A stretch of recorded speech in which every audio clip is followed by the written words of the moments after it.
दक्ष news, सामान्यांच्या हक्कासाठी नेहमी दक्ष.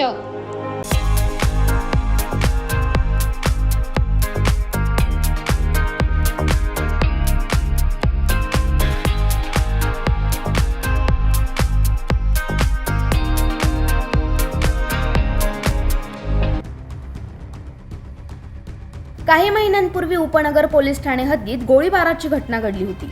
श्रीकांत वाकेडे उर्फ बारक्या या आरोपीने जुन्या भांडणाच्या कारणावरून फिर्यादी यांच्या घरी पिस्तूल व कोयते घेऊन शिवीगाळ करत फिर्यादी यांना जीवेठार मारण्याच्या उद्देशाने पिस्तूल रोखून 2 गोळ्या फायर केल्या होत्या.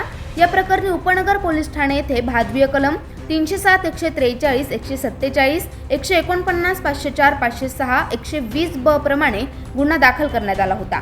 सदर गुन्ह्यातील आरोपी हा स्वतःची ओळख लपवून पळून गेला होता. त्या अनुषंगाने गुंडाविरोधी पथकाने शोध सुरू केला असता संबंधित आरोपी हा पुणे या परिसरात असल्याची माहिती पथकाला मिळाली. त्यानुसार सापळा रचून पथकाने आरोपी शिताफीने ताब्यात घेतले. आरोपीस नाशिक येथे आणून पुढील तपासकामी सहाय्यक पोलीस आयुक्त नाशिक शहर यांच्या ताब्यात देण्यात आले.